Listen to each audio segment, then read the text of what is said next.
Olá, amados. Quero convidar para juntos fazermos a leitura e darmos continuidade à nossa reflexão de carta aos Romanos. O texto de hoje é o capítulo 2, o versículo 17 até o versículo 24, que diz assim: Se, porém, tu, que tens por sobrenome judeu, e repousas na lei, e te glorias em Deus, que conheces a sua vontade e aprovas as coisas excelentes, sendo instruídos na lei, que estás persuadido de que és guia dos cegos, luz dos que se encontram em trevas, instrutor de ignorantes, mestre de crianças, tendo na lei a forma da sabedoria e da verdade.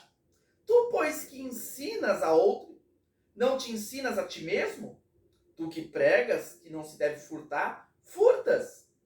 Dizes que não se deve cometer adultério, e o cometes. Abominas os ídolos e lhes rouba os templos. Tu que te glorias na lei, desonras a Deus pela transgressão da lei.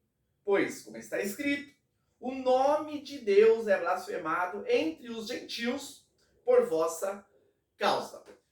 É importante para nós entendermos esse pedaço, esse trecho do texto sagrado, que Paulo ele está escrevendo a uma comunidade de cristãos que era composta por judeus, aqueles que tinham herdado a tradição do judaísmo, e também composta por gentios, aqueles que não tinham acesso, não tinham contato, não tinham familiaridade com a lei, com o Antigo Testamento, mas que haviam recebido a graça do Evangelho e estavam agora caminhando com Cristo Jesus. Então Paulo, a gente vai perceber que em algum determinado momento ele está tratando com esses irmãos que eram herdeiros da lei, conhecedores do judaísmo. Em outro determinado momento ele está tratando com aqueles que não conheciam os gentios e que foram agraciados pelo Evangelho. Aqui, especificamente, Paulo está tratando dos judeus, daqueles que conheciam a lei.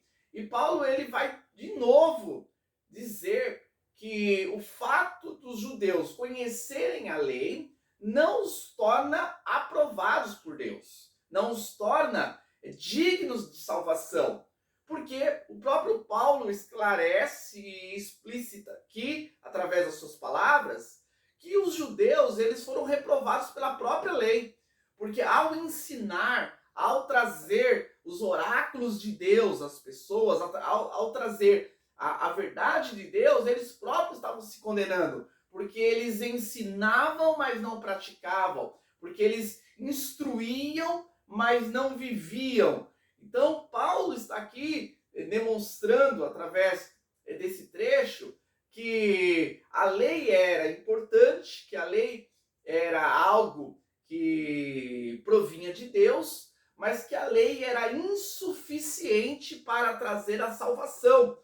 Isso porque a lei é imperfeita? Não, pelo contrário, a lei é santa, ela é perfeita. Mas o homem é imperfeito, tanto o homem gentil, e mais claramente aqui no texto, o judeu também, ele é imperfeito. E ele se torna reprovável pela própria lei. Por isso que o conhecimento não garante a salvação. O fato de eu conhecer não garante a minha salvação, mas sim a graça do Evangelho, que nos mostra que somos pecadores e dependentes 100% da obra de Jesus lá na cruz do Calvário. Por isso que aqui Paulo ele vai deixando bem claro que mais à frente ele vai tratar sobre a graça, a justificação mediante a fé e a obra de Jesus Cristo, mas ele vai primeiramente aqui preparando, desconstruindo toda a ideia de autojustificação, toda a ideia de glória humana por conhecer a lei de Deus, conhecer e ensinar a palavra. O fato de eu ensinar a palavra, o fato de eu conhecer a palavra, o fato de eu instruir as pessoas na palavra, de eu ensinar o caminho, isso não me justifica diante de Deus. Pelo contrário, não que eu não deva fazer isso, não que eu não deva buscar isso. Porém, isso é insuficiente para a minha salvação. Porque quando eu ensino, quando eu estou aqui mesmo, junto com vocês, compartilhando da palavra, trazendo um ensinamento das verdades de Deus, isso faz com que essa mesma verdade ela se vire para mim e eu também seja réu, que seja condenado diante das minhas práticas. Por isso que a autojustificação, a justificação própria, ela é incoerente com a verdade do Evangelho.